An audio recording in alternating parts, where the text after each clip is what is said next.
they complained that coming on the day after the Queen died, when the four, William, Catherine and Harry and Meghan, went to see the flowers that had been planted by Windsor Castle.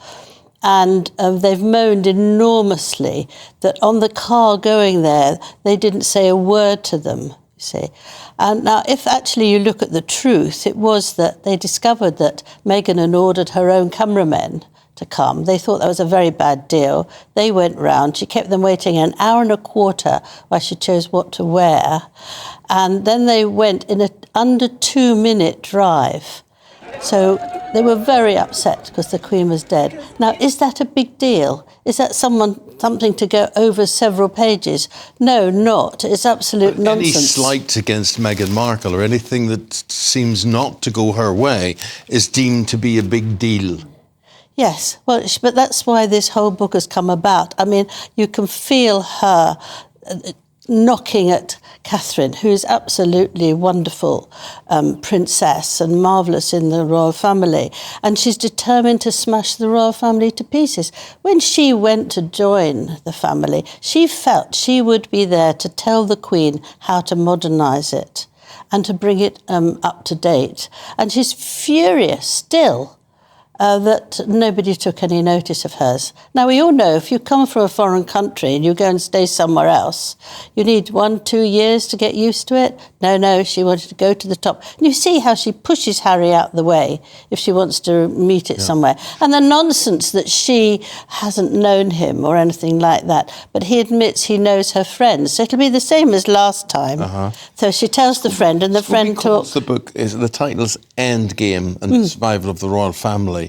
How ominous is that? I mean, how close do you feel it is to the end game of the royal family? I don't think people in this country, by and large, look and say, well, that's them finished. After Charles, that's that. There's nothing else going to happen. I think it's his end game, actually. I think people will hate having anything to do with him. Certainly the royal family don't. It's also a lie that he said he's been with, very close and people who work for the royal family. But I've done 2 biographies where I've been, you have to really be nice to them. You have to wait. They're very cautious.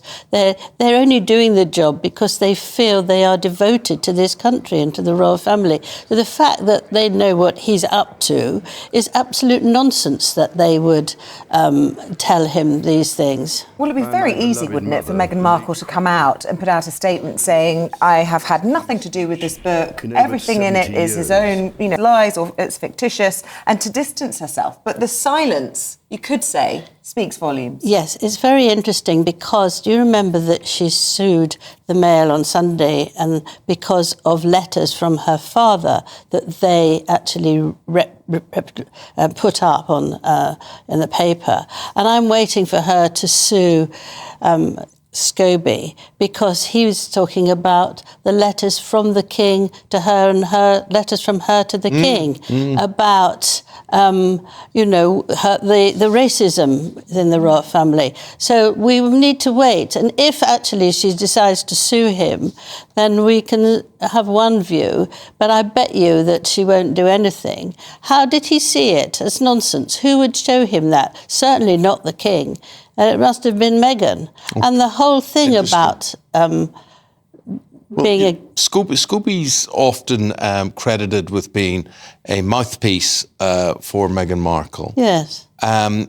Harry, how does he... We see this attempt recently. We hear there was a phone call on the King's birthday and whatever. Was there? Was there? You doubt that? Very much so, yes. First of all, he can't just call the king because he doesn't have a mobile, so it would go through aides. He was very busy on that day. Nobody wants to spoil their birthday to have someone saying, you still owe me lots of apologies and more to Meghan. I don't think he got through, and I think it's a nonsense.